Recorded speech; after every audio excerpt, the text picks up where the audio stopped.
우리가 야고보 사도의 말씀인 이제 3장을 우리 거쳐서 왔는데 3장을 보면은 후반부에 이제 13절부터 18절까지 세상의 악한 지혜와 또 하나님의 은혜의 지혜를 이제 대비해서 보여주는 장면이 나옵니다.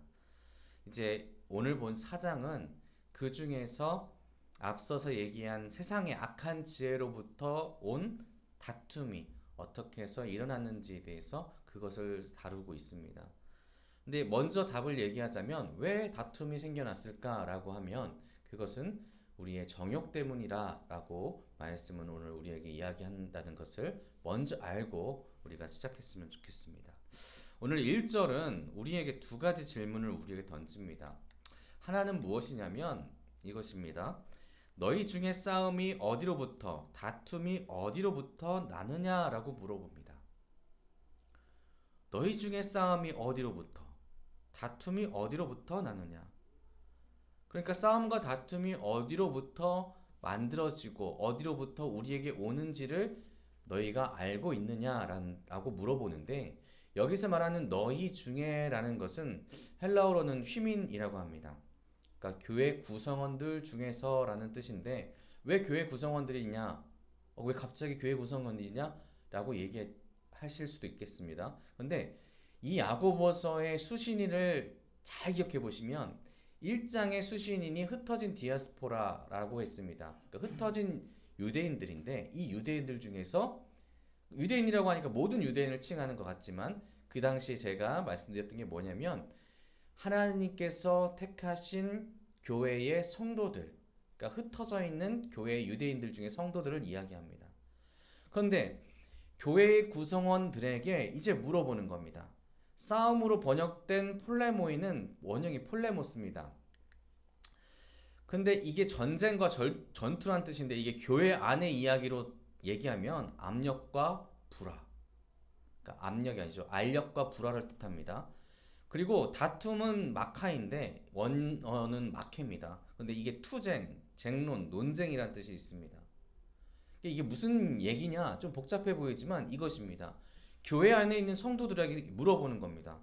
왜 교회 안에서 알력이 생겨 있냐? 왜 교회 안에서 불화가 생겨 있느냐? 왜 교회 안에서 투쟁적이고 논쟁적이고 그리고 서로 싸우고 있느냐? 이것을 물어보고 있는 겁니다. 왜 우리가 지금 있는 이 교회에 이렇게 많은 이들이 서로 다투고 싸우고 서로를 미워하고 서로를 못 잡아 끌어서 막 화가 나 있는 그런 모습으로 살아가고 있느냐라고 물어보고 있는 거죠. 예수님을 믿는다고 했던 이 초대교회, 우리가 초대교회라고 딱 하면은 와 정말 아름다웠던 교회라고 생각할 수 있겠지만 불과 몇십 년 지나지 않아서 이 교회에서 서로 다투는 일들이 이미 벌어져 있다는 겁니다. 그것도 이게 복수형으로 사용했다는 것은 여러 번 매우 많이 벌어지고 있다는 겁니다. 그러니까 우리가 생각하는 그 정도의 양이 아니라 교회 안에서 치고 받고 서로 논쟁하고 너 이렇게 하면 안 돼 이렇게 계속해서 서로 깎아내리는 모습들이 비일비재했다는 겁니다.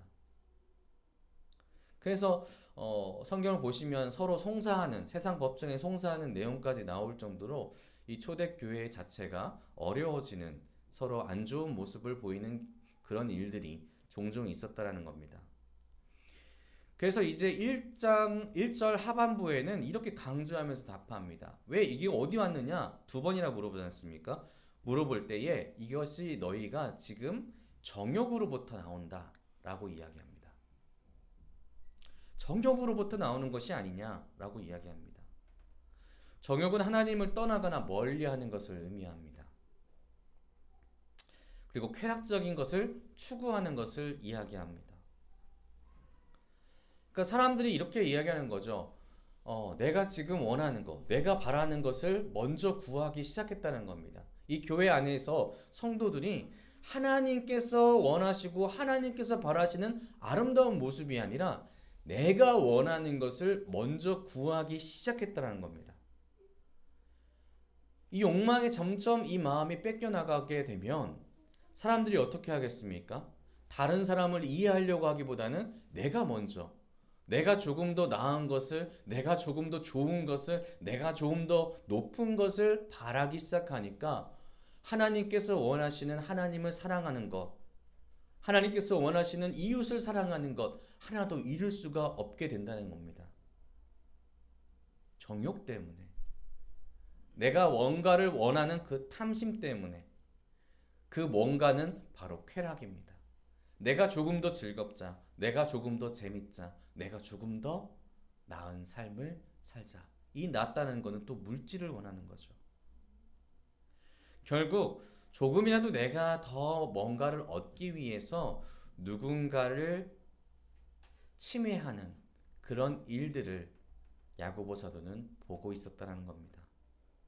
그럼 어떻게 되겠습니까? 그 공동체, 여기서 말하는 공동체는 교회죠.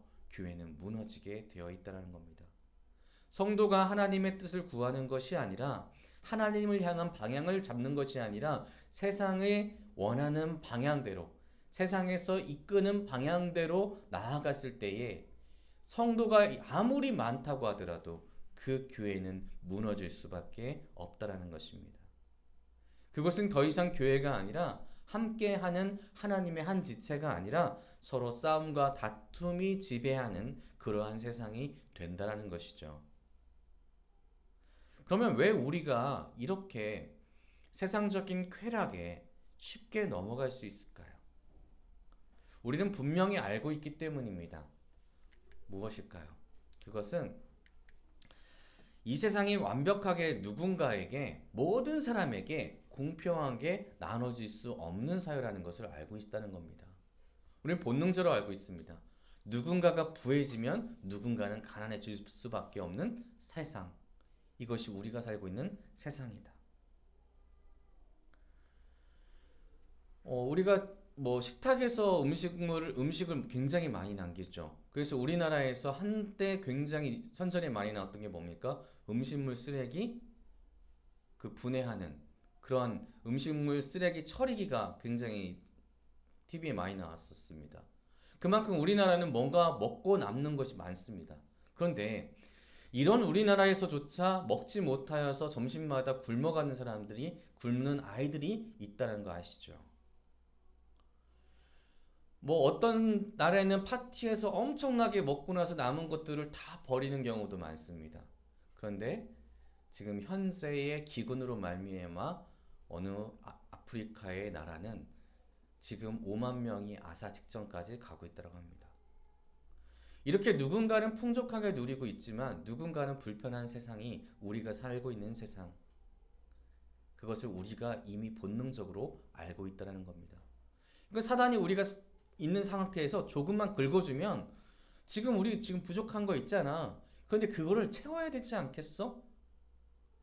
남들이 갖고 있는 거 네가 뺏지 않으면 네 것을 뺏기는 거야 라고 하는 것을 우리가 조금만 경계하지 않으면 쉽게 넘어갈 수밖에 없다는 것입니다.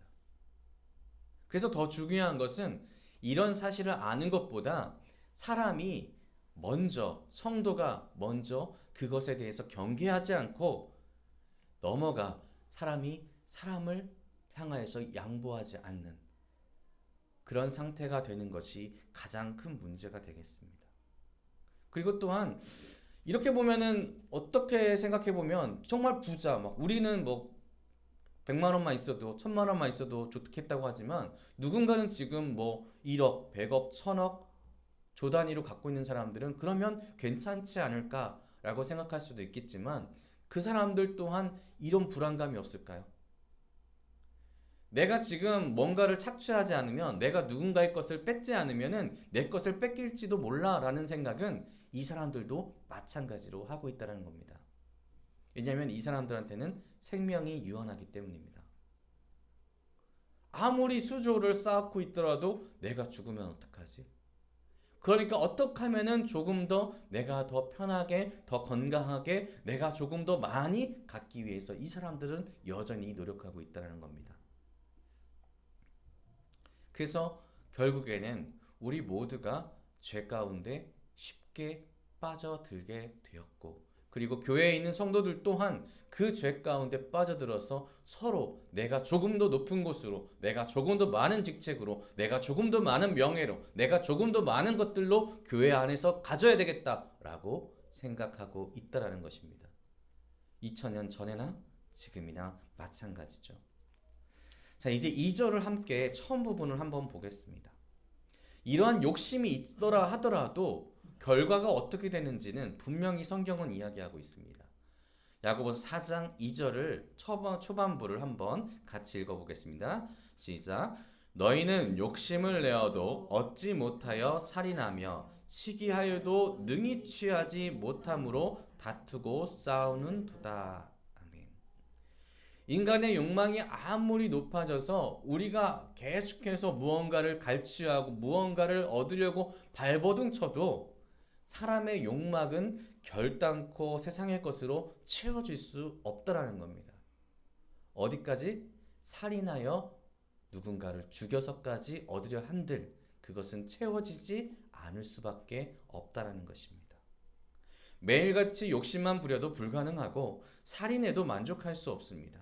시기 질투가 심하여서 늘 투쟁해도 그 사람에게 평안이 있을까요?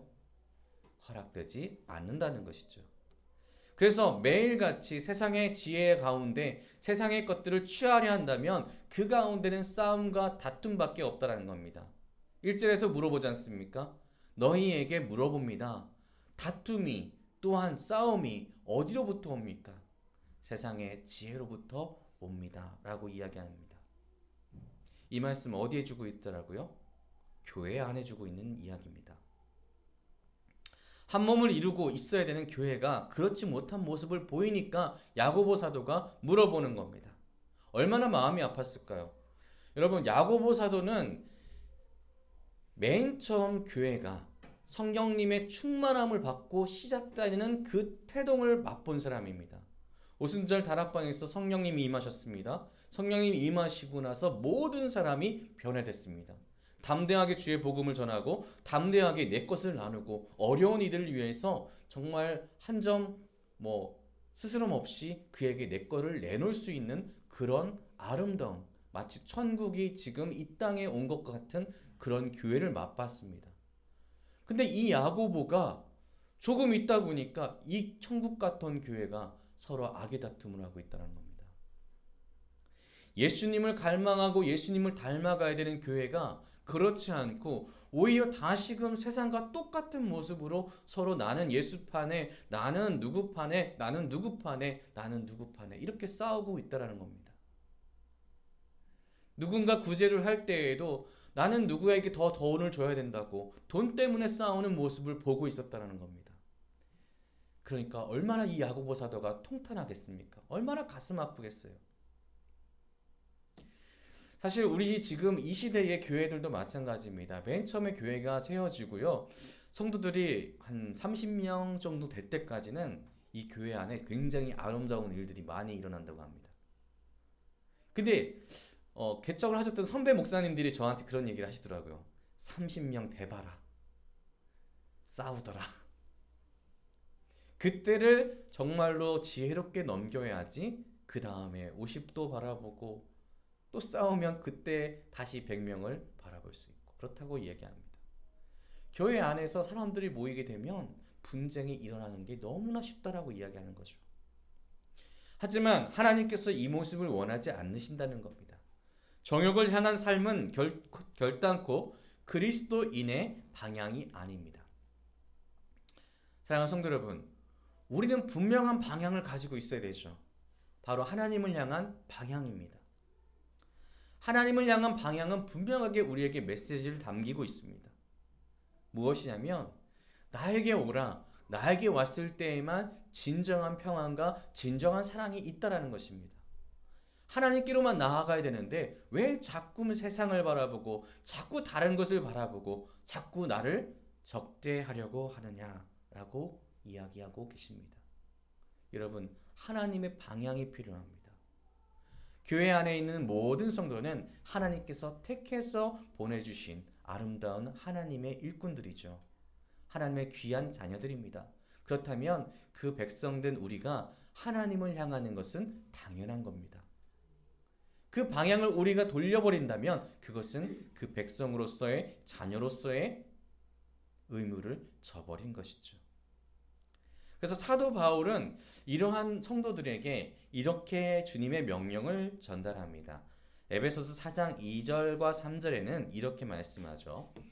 모든 겸손과 온유로 하고 오래 참음으로 사랑 가운데서 서로 용납하고 평안에 매는 줄로 성령이 하나 되게 하신 것을 힘써 지키라. 아멘. 사랑하는 성도 여러분, 제가 사랑한다라고 이야기하는 것처럼 여러분도 사랑 가운데서 머물러야 될 줄로 믿습니다. 우리가 성도로서 우리 집사님에게, 우리 사모들에게, 또 우리 다른 우리 교육자들과 이 모든 관계들 가운데 진정 사랑 가운데 겸손하고 온유하고 또 오래 참을 줄 알아야 되겠죠. 그리고 서로 용납하고 평안에 매는 줄로 우리가 서로의 관계를 맺어야 될 줄로 믿습니다. 그런데 여기서 하나 우리가 주의 깊게 봐야 되는 말씀은 무엇이냐면 이것입니다. 성령이 하나 되게 한 것을 힘써 지키라입니다. 이 말씀은 다르게 생각한다면 성령이 없이는 우리는 하나 되기는 힘들다라는 것이죠. 우리에게 성령님이 필요합니다. 그 말은 즉슨 하나님이 필요합니다. 하나님께서 안 계신 교회는 결단코 하나가 될 수가 없습니다. 하나님께서 계시지 않는 곳에는 다툼과 분쟁이 있기 때문에 그 가운데서 평안을 찾는 아름다운 모습, 아름다운 교회는 꿈꿀 수 없다라는 겁니다. 근데 오늘날 많은 성도들은 이렇게 이야기합니다. 뭐라고 얘기할까요? 하나님, 그렇게 살기는 힘든데요. 하나님, 에이, 어떻게 그렇게 살아요? 다른 세상 사람들이 뭐라고 하는지 아십니까? 미련한, 멍청한, 이렇게 이야기합니다. 세상 사람들이 보기에는 그렇게 사랑하며 살아가는 거 정말로 미련하다고 이야기합니다. 정말로 바보 같다라고 이야기합니다. 그런데 어떻게 그렇게 사는 게 맞겠습니까? 마치 불가능한 일처럼 이야기하죠. 근데 맞습니다. 불가능한 일입니다. 우리의 힘만으로는 불가능합니다. 우리가 하나님의 방향으로 나아간다는 것은 무엇을 뜻합니까? 그것은 우리가 하나님의 힘을 입어야지만 우리가 나아갈 수 있다는 것을 이야기하고 그 하나님의 힘은 하나님께서 약속하신 성령님이십니다. 성령님께서 우리를 돕지 않으시면 우리는 불가능합니다. 어떤 게요? 하나님을 향한 방향을 지켜내는 것이, 교회 안에서 따뜻한 마음으로 서로를 사랑하는 것이 불가능합니다. 여러분, 성령님을 구해야 되겠죠. 그래서 오늘 2절 하반부에는 이렇게 말씀하는 겁니다. 너희가 얻지 못함은 구하지 아니하기 때문이요. 우리가 하나님의 방향으로 나가야 되는데 그렇지 못함은 이것이라는 겁니다. 구하지 않았다. 구하지 않았다. 누구에게요? 하나님께 구하지 않았다는 겁니다. 구하다라는 원어 자체는 헬라어로는 아이테이스타이라는 그런 단어인데 이거는 하나님께 기도하다라는 의미가 됩니다.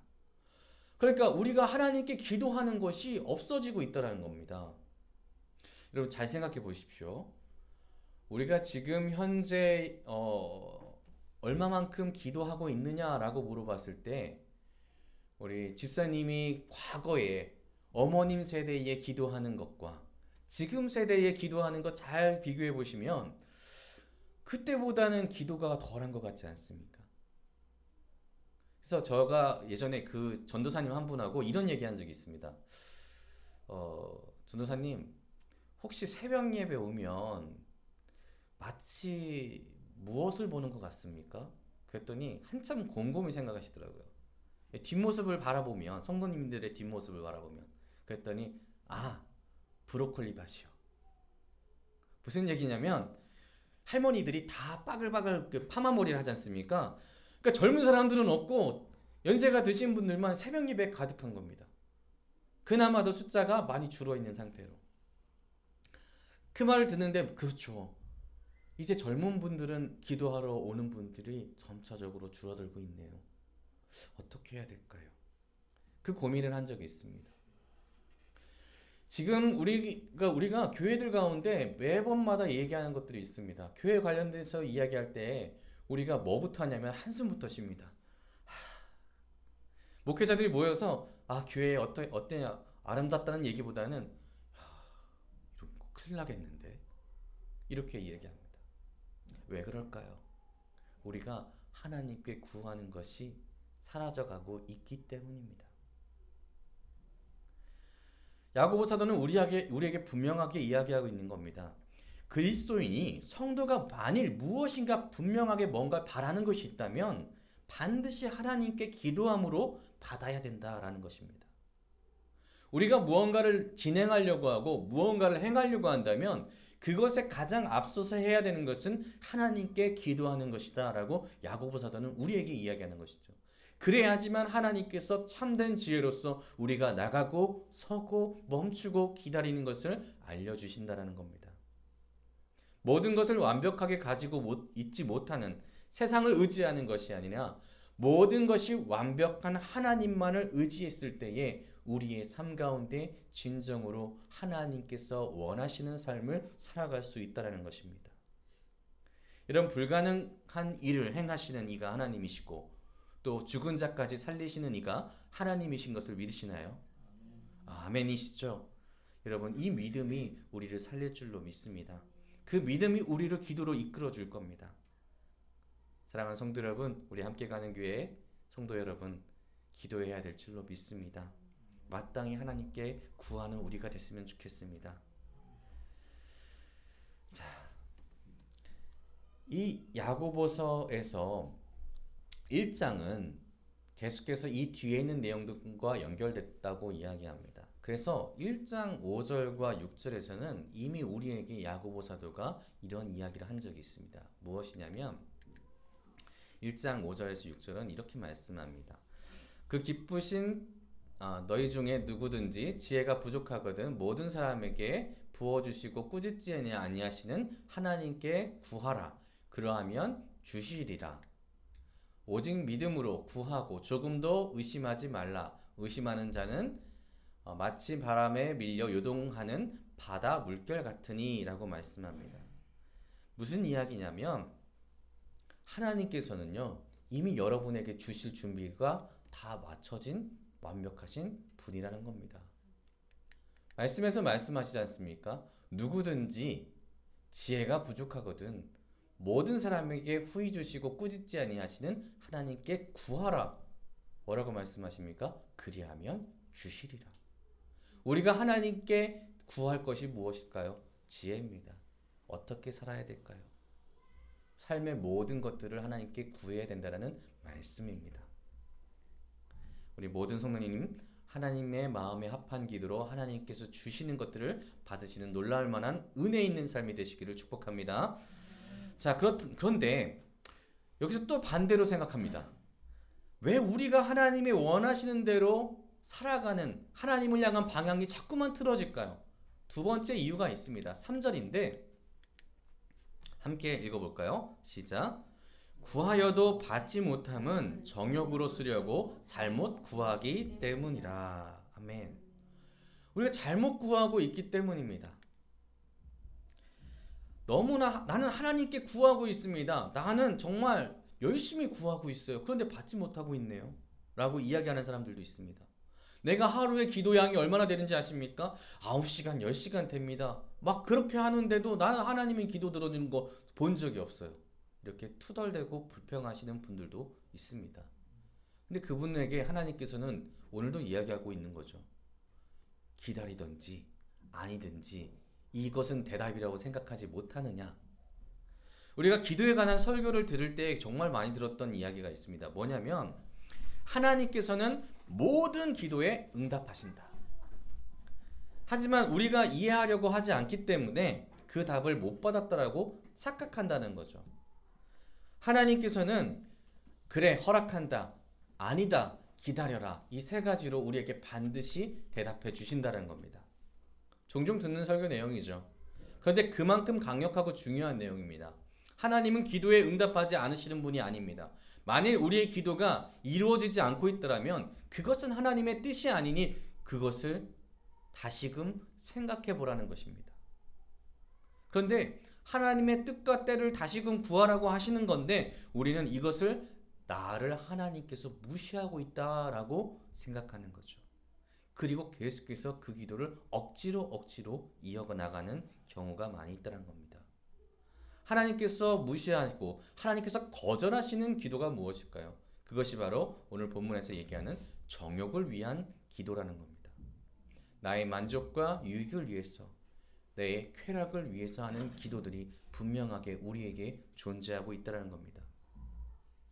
3절에 정욕으로 나는 그 단어는 엔타이스 헤도나이스 휘몬이라는 헬라어입니다. 근데 이걸 직역하면 너희 타락한 욕망 안에서라는 뜻이죠. 너희 타락한 욕망 안에서. 근데 그 뒤에 있는 동사 쓰려고는 다파네세테라는 그 단어의 원형인 다파나오라는 헬라어인데 소비하다, 낭비하다라는 뜻입니다. 그러니까 이거 두 개를 합치면 무슨 뜻이 되냐면 너희 타락한 욕망 안에서 계속해서 그렇게 기도하는 것은 너의 시간과 열정과 힘을 낭비하는 것이다 라는 겁니다. 하나님께서 원하시는 그 뜻 가운데 내가 살기 원하도록 우리가 겸손하게 숙이는 것이, 겸손하게 낮아지는 것이 맞는 것이지, 우리가 착각하여서 우리의 기도가 하나님을 변화시키는 것, 이것은 기도가 아니라는 겁니다. 하나님께서 일하게 만드는 것, 이것이 기도가 아니라는 것이죠. 하나님께서 내 뜻대로 행하게 만드는 것, 이것이 기도가 아니라는 겁니다. 기도는 내가 하나님의 뜻에 맞도록 변화하는 것을 의미한다는 것입니다. 그렇게 기도해야 된다는 것이죠. 우리는 정말 어디로 나아가고 있을까요? 우리 스스로의 개인적인 신앙을 돌아봤을 때 우리는 과연 어디를 향하여서 나가고 있는지 돌아볼 수 있어야 될 줄로 믿습니다. 우리는 하나님을 향하여서 나가고 있습니까? 아니면 세상이 말하는 지혜대로 세상을 향하여서 나가고 있을까요? 야고보는 세상의 벗된 이들, 이 사람들을 이렇게 이야기합니다. 세상을 향해 살아가는 성도들을 향하여서 간음한 여인이라고 이야기하죠. 4절에. 왜 간음이라고 이야기했을까요? 우리는 성도이기 때문입니다. 성도는 거룩한 사람들입니다. 거룩이라는 것은 구별되어진다라는 뜻이죠. 우리는 하나님께서 미리 예비하시고 준비하시고 택하셔서 주의 길을 걸으라 라고 명령하신 하나님의 택함 받은 사람들입니다. 그렇기 때문에 거룩한 길을 가게 되어진 그런 사람들이죠. 그런데 그가 하나님을 향해야 되는 그 사랑의 눈빛이 세상을 향하고 또 하나님께 우리의 정성을 쏟아야 되는 우리의 마음이 세상을 향했을 때 이것은 무엇과 다름이 없을까요? 사랑을 배반한 간음한 여인과 동일하다는 뜻입니다. 이 간음하다는 뜻은 굉장히 강력한 죄라는 것을 이야기합니다. 특히나 성도에게 성도가 간음하였다는 것은 놀라울 정도로 큰 죄입니다. 하나님을 버리고 있는 그런 삶을 살아가고 있다는 것이기 때문입니다. 요한일서 2장 15절 16절은 이렇게 말씀합니다. 우리에게 경고하고 있는데 이 세상이나 세상에 있는 것들을 사랑하지 말라. 누구든지 세상을 사랑하면 아버지의 사랑이 그 안에 있지 아니하니 이는 세상에 있는 모든 것이 육신의 정욕과 안목의 정욕과 이생의 자랑이니 다 아버지께로부터 온 것이 아니요 세상으로부터 온 것이라. 아멘.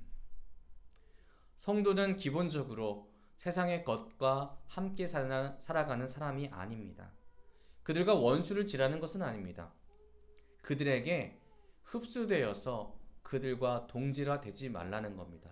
우리는 구별되어지고 거룩하게 살아가야 될 성도, 그 정체성을 지켜나가야 될 줄로 믿습니다. 그들의 죄악된 모습을 철저하게 멀리하여서 우리는 그들과 동일한 삶을 사는 것이 아니라 진정으로 누군가를 사랑하는 삶을 살아야 되는 하나님의 사랑을 받은 여러분입니다. 그래서 여러분을 하나님께서 얼만큼 사랑하시는지 요한 3장 16절에 하나님이 세상을 이처럼 사랑하사 독생자를 주셨으니 이는 그를 믿는 자마다 멸망하지 않고 영생을 얻게 하려 하심이라. 바로 여러분을 위한 하나님의 약속이고 말씀입니다. 내가 너희를 사랑하노라. 여러분은 사랑받는 존재입니다. 그 사랑 잊지 마십시오. 그 사랑을 잊는 순간 우리는 세상의 유혹 가운데 넘어갈 수밖에 없습니다. 날마다 경계하시길 바랍니다. 오늘도 여러분에게 사단은 유혹하고 있습니다. 그리고 그 유혹은 우리가 생각하는 것 이상으로 강력할 것입니다. 자그마한 고통이 찾아올 수도 있습니다. 자그마한 시련이 우리에게 올 수도 있습니다. 그 자그마한 것을 사소하게 여기고 이 정도는 괜찮겠지 하고 넘기는 순간 우리는 그 작은 것을 넘어서 큰 것을 향하는 잘못된 죄의 길을 걷게 될 줄로 우리는 기억해야 되겠습니다. 그 유혹은 성도를 죽음으로 이끕니다. 소돔과 고모라의 멸망 가운데 그 롯의 가족은 그 자리를 벗어나고 있었습니다. 그때 뒤돌아본 롯의 아내를 기억하십시오. 그의 끝이 어떻게 되었습니까? 우리는 그것을 경계할 수 있어야 될 줄로 믿습니다. 사랑하는 우리 함께 가는 성도 여러분,